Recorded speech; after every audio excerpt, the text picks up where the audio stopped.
मेनुकोटा में योग नरसिम्हा मंदिर के पास 22 जनवरी 2024 की दोपहर में आसमान में चील मंडराते हुए नजर आ रहे थे। दोस्तों, इसका मतलब ये हो सकता है जंगल में या तो किसी इंसान का शव हो सकता है या किसी जानवर का। इसीलिए वहाँ के लोग उन चीलों को आसमान में उड़ता हुआ देख रहे थे और वो कह रहे थे कि शायद वहाँ पे कुछ हो सकता है। तो वहाँ के कुछ लोग उस जगह पर जाते हैं तो एक ही जगह के ऊपर वो चीलें उड़ रही थीं और एक ही जगह पर, पर्टिकुलर जगह पर बहुत सारी मक्खियों का झुंड लगा हुआ था, जिसे देख के दोस्तों ये लग रहा था कि हो सकता है कि वहाँ पे ज़मीन में कुछ न कुछ तो दफन है। अब इसे देखकर वहाँ के कुछ लोग उस जगह की ज़मीन को खोदना शुरू कर देते हैं। अब वो जैसे ही खोदना शुरू करते हैं तो थोड़ी सी खुदाई करने के बाद उस खुदाई में एक दुपट्टा नज़र आता है। अब जैसे ही उस खुदाई में दुपट्टा नज़र आता है तो वहाँ पे जो भीड़ खड़ी थी उसमें एक आदमी खड़ा था जिसका नाम था लोकेश। लोकेश उस दुपट्टा को देखकर फूट फूट कर रोने लगता है। दोस्तों, लोकेश उस दुपट्टा को देखकर इसलिए रोने लगता है क्योंकि वो दुपट्टा किसी और का नहीं बल्कि उसकी पत्नी दीपिका का था। दोस्तों, अब सवाल ये उठता है कि एक टीचर को, या मैं कहूँ कि एक इंस्टाग्राम की रील बनाने वाली लड़की को आखिर किसने और क्यों उस जगह पर मार के दफना दिया था। अब क्या उसके पति ने उसको मार के वहाँ पे दफनाया था जो आज रो रहा है, या फिर कोई और जिसने उसे मार के वहाँ पे दफना दिया था। दोस्तों, ये कहानी मैं आपको पूरी बताऊंगा, लेकिन उससे पहले मैं आपको एक और बात बताना चाहता हूँ। इस कहानी के अंत में मैं आपको एक छोटी सी कहानी और सुनाऊंगा जो कि कल मेरे साथ हुई थी। आप उसे ज़रूर सुनिएगा और उससे आपको कुछ सीखने के लिए मिलेगा। नमस्कार दोस्तों, मैं गौरव शर्मा और आप देख रहे हैं गौरव शर्मा सफ़र। दोस्तों, दरअसल ये कहानी शुरू होती है मांडे का हिल, एक गांव है, वहाँ पे एक लड़की रहती थी जिसका नाम था दीपिका और उसकी उम्र थी 28 साल।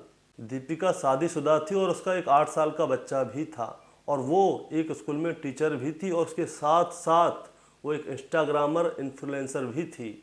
दोस्तों, दीपिका देखने में बहुत खूबसूरत थी, वो किसी हीरोइन से कम नहीं लगती थी, इसीलिए शायद लोग उसकी रील को बहुत ज़्यादा देखा करते थे और लाइक भी किया करते थे। सब कुछ बहुत अच्छा चल रहा था। दीपिका एक टीचर भी थी, इसीलिए उसे मनिकन हाली से मांडे जाना पड़ता था। दोस्तों, इन दोनों गांव की दूरी लगभग 40 किलोमीटर दूर थी, इसीलिए दीपिका को सुबह जल्दी उठकर स्कूल जाना पड़ता था। दीपिका क्या करती थी, सुबह जल्दी उठती थी, तैयार होती थी, अपनी स्कूटी उठाती थी और सीधे बस स्टैंड पे जाती थी। बस स्टैंड पे जाके अपनी स्कूटी को वो एक पार्किंग में खड़ी कर देती थी और उसमें पार्किंग से निकलकर सीधी बस पकड़ती थी और बस से मांडे गांव जाती थी जहाँ पे कि वो एक स्कूल में टीचर थी। दोस्तों, रोज़ाना दीपिका अपने स्कूल बस से ही जाया करती थी, लेकिन दुर्भाग्य से 20 जनवरी 2024 को उसकी बस मिस हो जाती है और इसीलिए वो फैसला करती है कि वो आज स्कूल अपनी स्कूटी से जाएगी। अब दीपिका अपनी स्कूटी उठाती है और अपने स्कूल की ओर निकल जाती है। अब दोपहर में लगभग 1:30 बजे के आसपास उसके पति लोकेश ने दीपिका को कॉल किया, लेकिन जब लोकेश दीपिका को कॉल करता है तो दीपिका का कॉल नहीं लगता, उसका मोबाइल स्विच ऑफ होता है। अब क्या होता है, अब स्कूल की छुट्टी होती है। लोकेश सोचता है कि शायद स्कूल में उसने अपना मोबाइल स्विच ऑफ कर दिया होगा, स्कूल की छुट्टी होगी तो वो ऑन कर लेगी। स्कूल की छुट्टी के टाइम के बाद लोकेश दोबारा से दीपिका को कॉल करता है, लेकिन उस समय भी दीपिका का मोबाइल ऑफ होता है। दरअसल दोस्तों, आज दीपिका 40 किलोमीटर तक अपनी स्कूटी चला के गई थी, इसलिए लोकेश बहुत ज़्यादा परेशान था। अब लोकेश क्या करता है, जो स्कूल में जो उसके जानने वाले स्टाफ थे उन सबको कॉल करता है। अब उनको कॉल करता है तो पता चलता है कि आज तो दीपिका स्कूल से 12 बजे ही चली गई है। अब ये बात सुनकर लोकेश का दिमाग खराब हो जाता है कि स्कूल से वो 12 बजे ही चली गई और मोबाइल स्विच ऑफ है। अब वो क्या करता है, अपने सभी रिश्तेदारों को, जो आसपास रिश्तेदार रहते हैं उन सबको फ़ोन करता है कि कहीं ऐसा तो नहीं वो उनके घर पे चली गई हो। अब उन सबसे फ़ोन पे बात करता है। जैसे ही वो उन सबसे बात करता है तो उसे पता चलता है कि एक तो दीपिका उनके घर पे किसी के घर पे गई नहीं है, दूसरा आज के दिन दीपिका की किसी भी रिश्तेदार से आज बात भी नहीं हुई है। दोस्तों, अब यहाँ से लोकेश की चिंता बढ़ जाती है, क्योंकि आज तक कभी भी ऐसा नहीं हुआ कि दीपिका उसे बिना बताए कहीं गई हो। लोकेश बहुत ज़्यादा परेशान होता है कि आज ऐसा क्या हुआ। उसका मोबाइल भी स्विच ऑफ है, वो स्कूल से भी जल्दी चली गई, किसी रिश्तेदार के भी घर नहीं है। उसने सब जगह जांच पड़ताल कर ली, लेकिन दीपिका के बारे में उसको कोई भी जानकारी नहीं मिल रही। लोकेश क्या करता है, आनन फानन में सीधा पुलिस स्टेशन में जाता है और उसके लापता होने की रिपोर्ट दर्ज कर देता है। अब पुलिस रिपोर्ट के तुरंत बाद ही दीपिका को ढूंढना शुरू कर देती है। हालांकि उसी दिन मेनुकोटा में योग नरसिम्हा मंदिर के पास दीपिका की स्कूटी शाम को मिल जाती है। दोस्तों, मेनुकोटा में योग नरसिम्हा मंदिर के पास दीपिका की स्कूटी तो मिल गई, लेकिन दीपिका नहीं मिली। अब पुलिस दीपिका की जांच पड़ताल करती है कि आखिर दीपिका कहाँ गई। ऐसे ही 2 दिन बीत जाते हैं, लेकिन अभी तक दीपिका के बारे में कोई भी सुराग हाथ नहीं लगा था। दोस्तों, लोकेश को लगता है कि पुलिस दीपिका को ढूंढने के लिए सीरियस नहीं है, क्योंकि जब पुलिस वालों को उसको स्कूटी मिल गई तो उसको ढूंढने में क्या परेशानी है, पुलिस शांत होकर क्यों बैठी है। अब लोकेश क्या करता है, खुद ही इस काम को करना शुरू कर देता है। वो अपने साथ में 2-4 लोगों को लेता है और वहां जाता है जहां पे कि उसको दीपिका की स्कूटी मिली, और अब उसके आसपास जांच करना शुरू कर देता है कि शायद उसे कुछ ऐसी चीज़ मिल जाए जिसकी वजह से लोकेश दीपिका तक पहुंच जाए। दोस्तों, लोकेश और उसके साथी देखते हैं कि एक जगह पे आसमान में चील उड़ रहे हैं, तो वो लोग उस पर ध्यान देते हैं कि यहाँ पे आज इतने सारे चील क्यों उड़ रहे हैं। वैसे तो चील यहाँ पे कभी दिखाई भी नहीं देते, लेकिन आज चील आसमान में वहीं पे मंडरा रहे थे। तो लोकेश और उसके दोस्त क्या करते हैं, उसी जगह पे जाते हैं जहाँ पे चील मंडरा रहे थे। तो एक जगह देखते हैं कि मिट्टी के ऊपर बहुत सारी मक्खियाँ भिनभिना रही होती हैं, तो उन्हें वहाँ पे शक होता है। तो वो लोग क्या करते हैं, वहाँ पे खोदना शुरू करते हैं। अब मैंने आपको जो शुरुआत में बताया था, अब वही होता है। जैसे ही वहाँ पे वो थोड़ा सा खोदते हैं तो वहाँ पे एक दुपट्टा निकलता है, जिसे देखकर लोकेश रोने लगता है, क्योंकि दोस्तों उस दिन दीपिका ने वही कपड़े पहने हुए थे जिन कपड़ों को पहनकर वो स्कूटी से स्कूल गई थी, और अब वही कपड़े मिट्टी में से दफन हुई लाश के साथ निकल रहे हैं। तो लोकेश समझ जाता है कि ये कोई और नहीं बल्कि उसकी पत्नी दीपिका ही है। अब वहाँ पे खुदाई की जाती है तो वहाँ से एक शव निकलता है। अब शव निकलता है तो उसे पहचानना बहुत ज़्यादा मुश्किल हो रहा होता है, क्योंकि जो लाश थी उसका चेहरा बिगाड़ा हुआ था। उसे कोई भी नहीं पहचान पा रहा था, लेकिन लोकेश ने उसे एक बार में ही पहचान लिया, क्योंकि लोकेश ने उसके सारे कपड़े देख लिए। उन कपड़ों को ही पहनकर उस दिन दीपिका स्कूल गई थी। अब वहाँ पे जो लोग होते हैं वो तुरंत पुलिस को फ़ोन करते हैं। जैसे ही पुलिस को फ़ोन किया जाता है, पुलिस वहाँ पे आनन फानन में आ जाती है और उसे उसकी बॉडी को लेके पोस्टमार्टम के लिए भेज देती है। दोस्तों, पुलिस को ये नहीं पता था कि जो उसका पति था और उसके साथी थे वो मिलके दीपिका को ढूंढ निकालेंगे, और उनको ये जिस तरह से उनको ये नहीं पता था कि ये लोग अपनी दीपिका की लाश को ढूंढ निकालेंगे, वैसे ही पुलिस को ये भी नहीं पता था कि जैसे उनने वो निकाली है वैसे ही उनकी ये खबर भी वायरल हो जाएगी, क्योंकि जो लाश थी दीपिका की उसे पुलिस ने नहीं ढूंढा था बल्कि उसके पति लोकेश और उसके साथियों ने मिलकर ढूंढा था। देखते ही ये खबर वायरल हो चुकी थी कि एक शिक्षिका के साथ ऐसे ऐसे हुआ है और मंदिर के पास उस शिक्षिका की लाश पाई है। अब होना क्या था कि पुलिस ने तुरंत ही इस केस की जांच पड़ताल करना शुरू कर दिया था।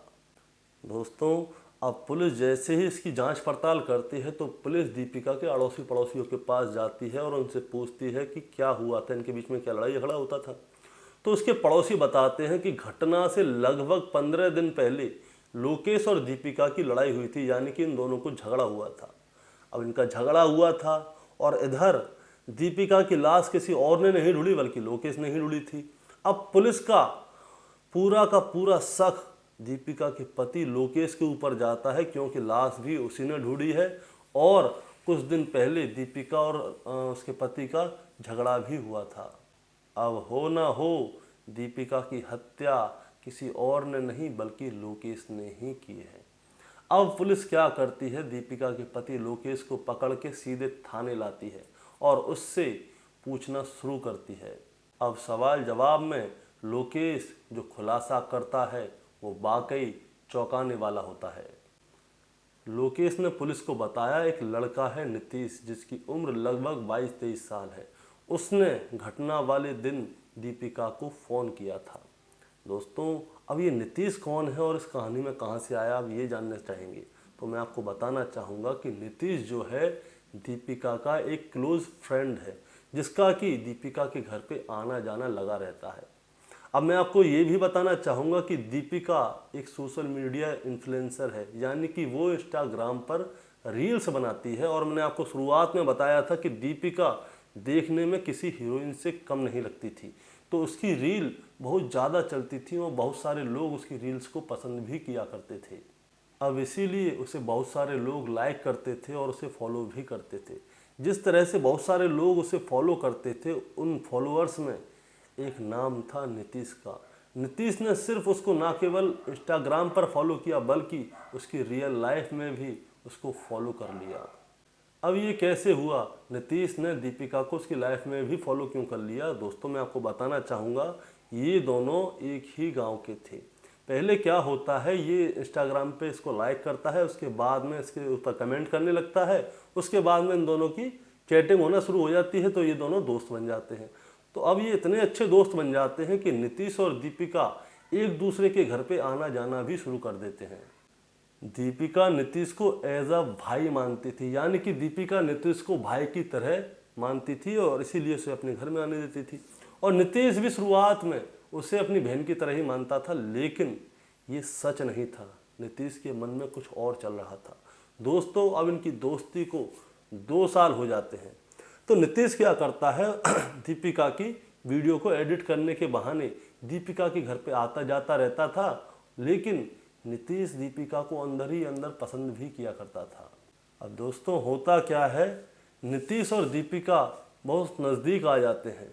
अब क्या होता है कि जो उसका पति जो होता है लोकेश, वो रोज़ाना यही देखा करता था कि ये लड़का आए दिन मेरे घर पे आता रहता है, दीपिका को कॉल करता रहता है, मैसेज करता रहता है, और दीपिका भी उसके घर पे जाती है, उसके कॉल का, मैसेज का, हर चीज़ का रिप्लाई देती है। तो इसे देख के क्या होता था, जो उसका पति लोकेश था उसके अंदर चिड़न होना शुरू कर देती है। उसे ये चीज़ बहुत बुरी लगती है कि आखिर ये मेरी पत्नी से क्यों बोलता है, क्योंकि उसकी पत्नी बहुत खूबसूरत थी, सोशल मीडिया इन्फ्लुएंसर थी, उसके फैन भी थे। नीतीश अंदर ही अंदर घुट रहा था। होता क्या है, वो कोई इतना बड़ा शहर तो नहीं था कि वहाँ पे लोग एक दूसरे से मतलब नहीं रखते। नीतीश जब गाँव में निकलता था तो गाँव के लोगों से भी उसे पता चलती थी। कोई डायरेक्ट तो उसके मुंह पे नहीं बोलता था, लेकिन आगे पीछे बोलते थे, ये देख इसकी बीवी इतनी बड़ी सोशल मीडिया इन्फ्लुएंसर बनती है, इसके घर पे आता जाता रहता है एक लड़का, इसको पता ही नहीं है। तो इस बात से भी नीतीश को बड़ा दुख होता था कि लोग उसके पीठ पीछे उसकी पत्नी के बारे में बात करते हैं कि एक लड़का इसके घर पे आता है और उसकी पत्नी उस लड़के के साथ घूमती है।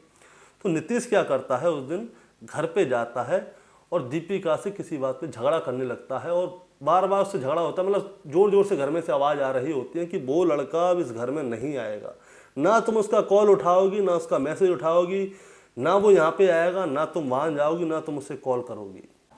अब जब उन लोगों के बीच में झगड़ा हो रहा होता है तो दीपिका कहीं गलत नहीं थी दोस्तों, दीपिका सही थी। तो दीपिका क्या कहती है, ठीक है, मैं उससे आगे से बात नहीं करूंगी, ना कॉल उठाऊंगी, ना उसको यहाँ पे बुलाऊंगी, ना मैं उसके घर पे जाऊंगी, हर तरह से उससे संबंध खत्म कर दूंगी। आप मेरे बारे में गलत सोच रहे हैं, लेकिन सच्चाई ये है कि नीतीश को मैं अपने भाई की तरह मानती हूँ। तो क्या होता है, दीपिका मान गई अपने लोकेश की बात, अपने पति की बात। तो वो नीतीश से फ़ोन करती है और कहती है कि नीतीश, जो हमारी दोस्ती थी वो आज यहाँ तक थी, आगे से ना तुम मुझे कॉल करना, ना मैं तुम्हें कॉल करूँगी, ना तुम मेरे घर आना, मैं तो तुमसे किसी तरह का रिश्ता रखना ही नहीं चाहती। क्योंकि वो उसे एज अ भाई मानती थी। वो उसने उससे कहा कि देखो, मैं तो तुम्हें अपने भाई की तरह मानती हूँ, लेकिन लोग हमारे बारे में गलत सोच रहे हैं। तो दीपिका उससे ये सारी बात बोल देती है और फ़ोन रख देती है। लेकिन जो नीतीश होता है वो उसको अपनी बहन नहीं मानता, वो सिर्फ हर चीज़ का दिखावा कर रहा था। लेकिन नीतीश के मन में तो कुछ और चल रहा था। उसने 2-3 साल दीपिका के पीछे बर्बाद कर दी, उसी के साथ घूमता था, उसके वीडियो एडिट करता था, उसकी सारी बात मानता था। लेकिन आज दीपिका ने क्या किया, दीपिका ने उससे हर तरह से अपना संबंध खत्म कर लिया और उससे बोलचाल भी खत्म कर दी। अब ये सारी कहानी जब लोकेश ने पुलिस को बताई तो पुलिस का दूसरा शक अब नीतीश के ऊपर जाता है कि हो सकता है कि शायद नीतीश ने कुछ कर दिया हो। तो अब पुलिस क्या करती है, नीतीश की जांच पड़ताल शुरू करती है, उसे खोजना शुरू करती है। लेकिन दोस्तों, नीतीश ना तो अपने घर पे होता है और ना अपने गांव में होता है, वो पुलिस को नहीं मिलता। अब पुलिस क्या करती है, उसके नंबर को ट्रेस करती है, और नंबर को ट्रेस करने से भी कोई फ़ायदा नहीं, क्योंकि नीतीश का मोबाइल स्विच ऑफ था। अब इन सारी चीज़ों से पुलिस का और भी शक बढ़ता जा रहा था नीतीश के ऊपर। अब पुलिस क्या करती है, उसके नंबर को सर्विलांस पे डाल देती है, ताकि उसका मोबाइल कभी भी खुले तो पुलिस को उसकी लोकेशन पता चल जाए। अब होता क्या है, कुछ दिन बाद नीतीश का मोबाइल ऑन होता है।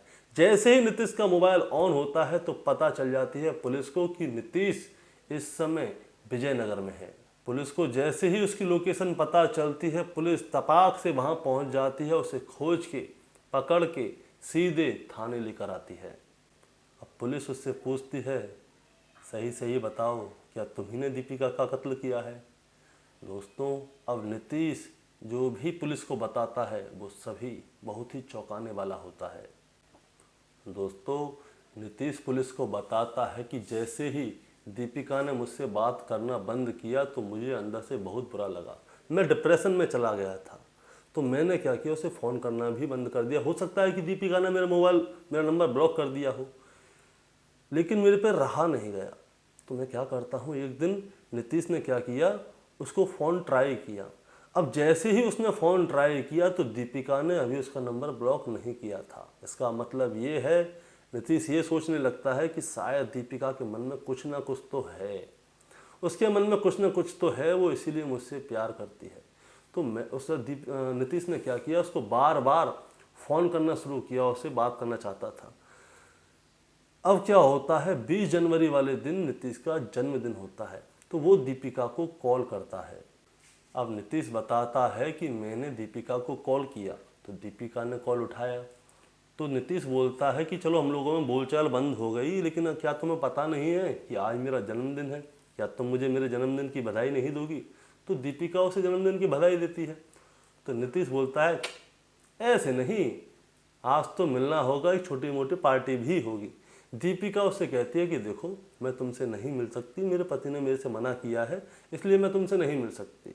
जन्मदिन वाली बात थी तो तुम्हें जन्मदिन की हार्दिक शुभकामनाएं। और दीपिका क्या करती है, मोबाइल को काटती है और सीधे उसके अंदर चली जाती है। लेकिन अभी नीतीश पे रहा नहीं गया। नीतीश क्या करता है, बार बार दीपिका को कॉल करता है। अब क्या होता है, दीपिका भी परेशान हो जाती है। दीपिका उसे विश्वास करती थी, क्योंकि 2-3 साल से उसके साथ में उसका आना जाना रहता था। तो दीपिका क्या करती है, ठीक है, मैं स्कूल से जैसे छुट्टी होगी या छुट्टी से पहले जैसे बहाना बना के मैं तुमसे मिलने आती हूँ, बताओ तुम कहाँ मिलोगे। तो वो उसी मंदिर के पास का ठिकाना बताया देता है। तो दीपिका क्या करती है, स्कूटी उठाती है और उससे मिलने के लिए चली जाती है। दोस्तों, समय हो रहा होता है दोपहर के लगभग 12 बजे का, जब दीपिका नीतीश से मिलने आई थी। तो वो दोनों तलेटी में जाके मिलते हैं और बातें करते हैं। तो दोस्तों, जो नीतीश होता है वो बार बार दीपिका के ऊपर प्रेशर डाल रहा होता है कि देखो, मैंने तो ऐसा कुछ किया भी नहीं, तुम मेरे से बात तुमने क्यों बंद किया? तो ऐसा करते हैं, पहले की तरह दोस्त बन जाते हैं, बातें करते हैं, ये करते हैं, वो करते हैं, फलान करते हैं, ढिकान करते हैं। लेकिन दीपिका अच्छी तरह से जान चुकी थी कि नीतीश के मन में कुछ और है, इसीलिए वो उससे बार बार हर चीज़ के लिए मना कर रही थी और वो कह रही थी कि तुम्हारी वजह से मैं बदनाम हो रही हूँ, इससे अच्छा ये है कि तुम अपने रास्ते जाओ और मैं अपने रास्ते जाऊँ। और जब दीपिका नहीं मानती तो नीतीश क्या करता है, गुस्सा करना शुरू कर देता है। तो अब इन दोनों के बीच में क्या है, लड़ाई होना शुरू हो जाती है। जैसे ही लड़ाई होना शुरू होती है तो नीतीश दीपिका के ऊपर हाथ उठा देता है, वो उसमें 2-3 थप्पड़ रसीद कर देता है। तो वहाँ पे जो पर्यटक थे वो लोग उन्हें देख रहे होते हैं। अब वो लोग उन्हें देख रहे होते हैं तो नीतीश देखता है कि सब लोग देख रहे हैं, तो कुछ लोग क्या करते हैं, उन लोगों की वीडियो बना रहे होते हैं। दोस्तों, आज का समय ऐसा है, किसी लड़की को बचाने के लिए भी जाओ तो लड़की उल्टी चढ़ जाती है, इसीलिए शायद उन लोगों ने दीपिका को नहीं बचाया होगा। तो नीतीश सतर्क हो जाता है, तो उससे कहता है, तो पहले तो वो दीपिका को समझाता बुझाता है, वो कहता है गलती हो गई, चलो तुम्हारे ऊपर हाथ उठ गया यार, मैं ऐसा नहीं करना चाहता था, अब क्या करूं, चलो माफ़ करो मुझे, फलान फलान ढिकान ढिकान, और उससे वहाँ से लेके दूसरी जगह चला जाता है। अब वहाँ ले जाकर भी नीतीश दीपिका से वही बातें करने लगा कि तुम मुझसे पहले की तरह ही दोस्ती कर लो, हम दोनों बातें किया करेंगे, साथ घूमेंगे फिरेंगे, तुम्हारी मैं वीडियो एडिट कर दूंगा, ये कर दूंगा, वो कर दूंगा, फलान कर दूंगा, ढिकान कर दूंगा, सारी चीज़ें। लेकिन दीपिका क्या कहती है कि देखो, मैं तुम्हारी वजह से बदनाम हो रही हूँ, तो मैं तुमसे किसी भी तरह का संबंध नहीं रखना चाहती, ना ही दोस्ती का, ना ही किसी तरीका का जो तुम चाहते हो। मेरा पति है, मेरा बच्चा है, वही मेरा सब कुछ है। मैं इसके अलावा कुछ भी नहीं करना चाहती, ना तुमसे बात करना चाहती, ना ही तुम मुझे आगे से कभी कॉल करना। अब ये कहकर जैसे ही दीपिका वहाँ से मुड़ी और आगे चलने लगी तो नीतीश ने क्या किया, उसका शॉल पकड़ा और उसे बुरी तरह से पीछे खींचा। जैसे ही उसने पीछे खींचा तो दीपिका ज़मीन में गिर जाती है। तो नीतीश उसका गला दबाने लगता है, तो दीपिका नीचे गिरती है तो उसके शरीर पर खरचन के निशान आ जाते हैं, चोट लग जाती है। तो नीतीश इतने से मानता नहीं है, वो एक पत्थर उठाता है और दीपिका के चेहरे पे जोर जोर से मारना शुरू कर देता है। दोस्तों, दीपिका अभी मरी नहीं थी, वो जख्मी हो गई थी। तो अभी नीतीश का मन नहीं भरता, वो क्या करता है, उसके शॉल से ही दीपिका को चेहरे को ढकता है और उसके गले को बुरी तरह से दबाता है। वो तब तक उसके गले को दबाता है कि जब तक दीपिका की जान ना निकल जाए। आखिरकार दीपिका की मृत्यु हो जाती है। अब नीतीश उसे मार तो देता है, लेकिन अब नीतीश घबरा जाता है कि अरे ये क्या हो गया मुझसे गलती से। अब दोस्तों से गलती कहेंगे, क्या कहेंगे, तुम अंधे हुए पड़े हो, किसी लड़की की तुमने जान ले ली। चलो अब क्या होता है, नीतीश वहीं पे एक गड्ढा खोदता है लगभग 2 फीट का, और वहीं पे दीपिका को दफना देता है। अब नीतीश की जान निकल रही है कि उसने कर क्या दिया। तो वो अब क्या करता है, अपना मोबाइल निकालता है और अपने पिताजी को वॉइस मैसेज डालता है और वो उनसे कहता है कि पिताजी, मुझसे आज बहुत बड़ी गलती हो गई है। हो सकता है कि अब मैं घर ना आऊँ, अब मुझे आप ढूंढने की कोशिश नहीं कीजिएगा। मेरी बहन के लिए अच्छा सा लड़का ढूंढ लीजिएगा और उसकी शादी करा दीजिएगा, कि शायद अब मैं वापस लौट के घर नहीं आ पाऊँगा।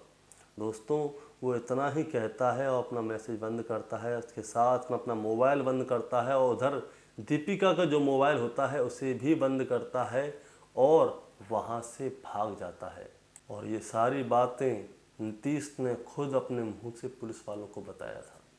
दोस्तों, आगे की कार्रवाई तो आपको पता है, इसके बारे में कार्रवाई होगी, चार्जशीट दर्ज करी जाएगी, फिर कोर्ट जाएंगे, कचहरी जाएंगे, फिर कोर्ट में केस चलेगा और ना जाने कब जाके नीतीश को सज़ा मिलेगी। क्योंकि ये वाली बात मैं आपको इसलिए बता रहा हूँ क्योंकि इस घटना को लगभग 2-3 महीने हो चुके हैं, लेकिन मुझे अभी तक कहीं भी कोई भी न्यूज़ आर्टिकल या कुछ भी ऐसा नहीं मिला कि जहाँ पे इसके बारे में लिखा हो कि नीतीश को ये सज़ा मिली है या ये हुआ है या कुछ हुआ है, उसके बारे में कोई भी जानकारी नहीं है। बाकी दोस्तों, अगर आपको इस बंदे के बारे में कोई जानकारी मिले कि इसे क्या सज़ा हुई है, क्या हुआ क्या नहीं हुआ, तो हमें आप कमेंट में ज़रूर बताइएगा, ताकि हमारे और भी जो व्यूअर हैं इसके बारे में जानकारी ले सकें। बाकी दोस्तों, मैं आपसे ये भी कहना चाहूँगा कि आप दोस्ती कीजिए, अच्छी बात है, लेकिन ऐसी दोस्ती ना कीजिए जिसकी वजह से आप बदनाम हो। आपको सामने वाले के बारे में जानना चाहिए कि वो किस इंटेंशन से आपकी दोस्ती कर रहा है, क्योंकि आज के समय में बिना मतलब के कोई भी आपके लिए कुछ भी नहीं करेगा। बस आप ये याद रखिए। अब ये कहानी होती है यहाँ पे ख़त्म। अब जो मैंने आपको पहले बताई थी बात कि कल मेरे साथ में कोई इंसिडेंट भी हुआ था, वो मैं आपके साथ शेयर करना चाहता हूँ, तो मैं आपके साथ वो शेयर करूँगा। दोस्तों, पहले मैं आपको अपना परिचय देता हूँ। मेरा नाम है गौरव कृष्ण शर्मा। दूसरी बात यह है कि मैं हूँ एक आर्किटेक्ट और सिविल इंजीनियर। तो मेरे शहर में साइटें चलती रहती हैं, दूर दूर भी मेरी साइट चलती हैं। मैं ज़्यादा बड़ा आर्किटेक्ट नहीं हूँ, छोटा मोटा हूँ, लेकिन मेरा काम अच्छा चलता है, लोग मेरे को पसंद भी करते हैं, मेरे काम को भी पसंद करते हैं। तो मेरे पास बाइक है, कार नहीं है, पहली बात तो ये है। तो कल क्या हुआ था, कल मैं अपनी एक साइट की ओर जा रहा था। तो मैं आपको लोकेशन भी बताता हूँ कि मैं अपने शहर से गोवर्धन की ओर जा रहा था, जहाँ पे भगवान कृष्ण ने गिरिराज पर्वत उठाया था। तो वहाँ पे गांव आता है खामनी। खामनी के गांव के पास एक पेट्रोल पंप है, भारत पेट्रोल पंप है। वहाँ पे मेरे सामने एक ऑटो से एक आदमी गिरता है। जैसे ही वहाँ पे आदमी गिरता है तो ऑटो वाला उसे देख तो लेता है, लेकिन उसने अपना ऑटो रोका नहीं था। अब वो ऑटो वाला चला जाता है और मैं बाइक से जा रहा हूँ, मैंने देख लिया वो आदमी वहाँ पे पड़ा हुआ है, तो मैंने अपनी बाइक रोकी और उस आदमी के पास देखा। तब तक में एक भैया और आते हैं, टोटल 2 भैया और आते हैं। एक भैया अपनी बाइक पे आते हैं, एक भैया एक बाइक पे आते हैं। रोकते तो बहुत सारे लोग हैं गाड़ी, लेकिन सब वहाँ पे देखते हैं और चले जाते हैं। तो उनके सर से क्या होता है, जो व्यक्ति था उसकी उम्र लगभग होगी 40-45-50 के बीच में होगी लगभग। वो लेबर क्लास आदमी थे, क्योंकि लेबर की उम्र पता नहीं चल पाती, इसलिए मैं आपसे ये वाली बात बोल रहा हूँ, क्योंकि जो भी है। अब क्या होता है, उनके सर से मैंने देखा यहाँ से बहुत ज़ोर से खून बह रहा था, जैसे किसी टंकी से पानी निकलता है वैसे खून बह रहा था। तो मैंने देखा, मैंने अरे भैया इनका तो खून निकल रहा है। तब तक में जो मेरा साथी, मतलब जो मेरा साथी नहीं था, वो अलग बाइक पे आए थे। उन्होंने क्या किया, मैंने भैया इनके माथे को ढक दें, तो उस लड़के ने, वो गांव का लड़का था, वहीं आसपास के इलाका का था, उसका फ़ोटो भी मैंने खींचा है। तो वो क्या करता है, उस व्यक्ति के सर पे उसके जो स्वापी होती है उसको ज़ोर से बांध देता है। तो मैं भी उसकी थोड़ी बहुत मदद करता हूँ। अब मैंने देखा कि सड़क बहुत ज़्यादा गर्म है, दोपहर का लगभग 12 से 1 के बीच का समय था। तो मैंने भैया इसे उठवा के साइड में रखवाओ। तो हम दोनों ने क्या किया, वो तीसरे वाले भैया भी आए थे, हम लोगों ने उनको उठा के साइड में रखा। अब वहाँ पे बहुत सारे लोग आ रहे हैं जा रहे हैं, अरे भैया क्या हो गया। अब उनको एक आदमी बताने के लिए चाहिए कि भैया ऑटो से गिर गए, ऑटो वाला भाग गया, ऑटो से गिरे, ऑटो वाला भाग गया। मैं इस चीज़ को बहुत बुरा मानता हूँ, क्योंकि किसी ने भी उनकी मदद के लिए वहाँ पे कोई खड़ा नहीं किया। तो इधर में जो दूसरे वाले भैया थे उन्होंने अपना फ़ोन निकाला, इधर से मैंने अपना फ़ोन निकाला। जब वो फ़ोन मिला रहे थे, मैंने भैया आपको कहाँ पे फ़ोन कर रहे हो, तो उन्होंने कहा मैं 112 नंबर पे फ़ोन कर रहा हूँ। मैं ठीक है आप करो। मैंने इधर से 108 नंबर पे कॉल किया, 108 नंबर पे कॉल मैंने किया, 112 पे उन्होंने किया। उनका फ़ोन नहीं लगा, मेरा फ़ोन तुरंत लग गया। अब जहाँ पे बहुत का लोग रिकॉर्डिंग होती है, वहाँ पे लड़की मेरे से बात करती है, आप कहाँ से बोल रहे हो, क्या हो। सुविधा देखिए कितनी अच्छी थी कि जो लड़की मेरे से वहाँ पे कॉल सेंटर से बात कर रही थी, उन्हें मेरी लोकेशन तुरंत पता चल गई। उन्होंने मेरे से बोला कहाँ पे भैया, मथुरा में आप, सॉरी मैंने, उसने भैया नहीं बोला, वो सर करके बोल रही थी, मैं भैया कह के बोलता हूँ ताकि, क्योंकि मैं ब्रज का हूँ। वो कहती हैं कि आप मथुरा मथुरा जिला लगता है। मैंने हाँ मथुरा जिला है। उन्होंने कहाँ पे, मैंने गोवर्धन रोड है, और वहाँ पे पेट्रोल पंप, उस लड़की ने वहाँ से बोला कि भारत पेट्रोल पंप। मैंने हाँ जी भारत पेट्रोल पंप जस्ट सामने है, पानी की टंकी है यहाँ पर। तो उन्होंने कहा कि आपकी सारी रिपोर्ट लिख ली गई है और एम्बुलेंस जल्दी से जल्द आ रही है। मैंने उनसे पूछा कितनी देर में आ रही है, तो उन्होंने बोला कि जो समय लगेगा वो एम्बुलेंस को आने में ही लगेगा। मैं ठीक है, बहुत बहुत धन्यवाद, कोई दिक्कत नहीं। अब क्या होता है, बहुत सारे लोग आ रहे हैं जा रहे हैं, सारी चीज़ हो रही है। और उसने पुलिस को फ़ोन किया, लेकिन वो भैया पुलिस से बात नहीं कर पाया, तो उन्होंने भैया ने मेरे को दे दिया मोबाइल। मैंने भैया पुलिस वालों से बात की, सर ऐसे ऐसे बात है, एक आदमी बहुत ही बुरी हालत में है, हो सकता है कि कुछ भी हो सकता है, हम कुछ जान नहीं सकते, अधमरी हालत में है ये है, खून बहुत सारा खून बह गया है, और कृपया कर कैसे भी आप मदद पहुंचाइए ताकि इस आदमी को बचाया जा सके। पुलिस ने कहा कि ऐसा ठीक है, आपकी रिपोर्ट लिख ली गई है और जल्दी से आपके पास आदमी आ रहे हैं। अब सुनिए, हमसे लगभग 200-300 मीटर की दूरी पे एक कार खड़ी होती है 112 नंबर, खामनी गांव में। तो ये तीसरा वाला भैया क्या करता है कि अरे वो वहाँ पे पुलिस की गाड़ी खड़ी तो हुई है, मैं जाता हूँ। अब वो पुलिस की गाड़ी के पास जाता है, तब तक में हम उस आदमी को देख रहे थे क्या हो रहा है। तो ये वाला भैया जो है, जिनकी फ़ोटो है, ये वाले भैया और मैं दोनों लोग थे। अब वो वाला भैया, तीसरा वाला भैया वहाँ पे जाता है और पुलिस वाले से कुछ बात करता है और आ जाता है। मैंने भैया क्या हुआ, तो वो बोलता है कि पुलिस वाले अभी आ रहे हैं। हमने देखा जो 112 नंबर की गाड़ी थी वो तो वहीं से घूम के वापस चली गई। मैं भैया तुम क्या कह के आए, तो उन्होंने बोला कि भैया मैं तो ये बोला कि वहाँ पे एक आदमी का एक्सीडेंट हो गया, आप आइए भैया उसकी मदद करवाइए। वो 112 नंबर चली गई। अब एम्बुलेंस वाले का फ़ोन आता है मेरे पास, भैया कहाँ पे हो, मैंने ऐसे ऐसे करके यहाँ पे। तो दोस्तों ये एम्बुलेंस की सर्विस थी एक नंबर। मैं उसकी तारीफ करूंगा उन एम्बुलेंस वालों को भी और उन मैडम को भी, जिन्होंने तुरंत ही एक्शन लिया। तो उन्होंने बोला भैया हम वहाँ से निकल चुके हैं गोवर्धन से। उन्होंने मेरे से लोकेशन पूछ ली कहाँ कहाँ पे। 15 से 20 मिनट लगे होंगे, एम्बुलेंस आ गई। लेकिन एम्बुलेंस के अंदर जो कमी थी उसको छोड़िए, एम्बुलेंस के अंदर ये कमी थी, एक ड्राइवर था, एक आदमी था बस। जैसे वो आदमी पड़ा हुआ से उठा के कौन डालेगा, तो हमने चलो उसको छोड़िए, कोई दिक्कत नहीं, लेकिन एम्बुलेंस आ गई, हम इसी से संतुष्ट हैं, हम इसी से खुश हैं। हम लोगों ने क्या किया, 3 भैया वो, मतलब 3 हम, एक मैं, जो मेरे साथ 2 लोग और थे जो रोड पे मेरे को मिले थे, वो लोग मिले, हमने स्ट्रक्चर पे डाला, तो हम 4 लोग हो गए। तो उसे स्ट्रक्चर में जाके लेके एम्बुलेंस के अंदर डाला। जो आप फोटो देखेंगे उसमें, कल की मेरी वीडियो देख लेना, वही वाली ड्रेस है। मैंने उस भैया का फोटो भी खींचा ताकि आज की वीडियो पे मैं डाल सकूं। दोस्तों कहानी को सुनाने का मतलब ये है कि मैं अपने बारे में कोई ऐसी बात नहीं बता रहा हूँ कि मैं कोई हीरो हूँ या कोई हूँ। देखिए मदद करना हमारा सबसे पहला लक्ष्य है। मेरा मानना ये है कि हम किसी के साथ कुछ करते हैं, चाहे अच्छा हो या बुरा हो, तो वो हमें पहले ये सोचना चाहिए कि अगर ये चीज़ हमारे साथ होती है तो क्या होता है। मान के चलिए कल मैंने उसकी मदद की है, तो अगर आज को मेरा एक्सीडेंट होगा तो कोई मेरी भी तो मदद करेगा। अगर मैं ही किसी की मदद नहीं करूंगा तो कोई मेरी मदद क्यों करेगा। शुरुआत का इसका मतलब यह है कि शुरुआत हमें अपने आप से करनी चाहिए। और हमें जो रोड पे आदमी पड़े हैं, किसी के साथ कोई दुर्घटना हो जाए तो हमें उसकी मदद करनी चाहिए। वो इसलिए कह रहा हूँ कि बुरा समय किसी का भी आ सकता है, चाहे मैं हूँ, आप हो, चाहे कोई भी हो, तो हमें मदद करनी चाहिए। क्योंकि मेरा एक दोस्त कहता था दोस्तों मेरे को कि इंजीनियर साहब, अपने लिए तो जानवर भी जी लेता है, असली इंसान वही है जो दूसरों के लिए जिए। इसलिए हमें अपने अंदर इंसानियत जिंदा रखनी चाहिए। अब ये आपको फैसला करना है कि आप अपने अंदर इंसानियत जिंदा रखेंगे या नहीं रखेंगे। नमस्कार।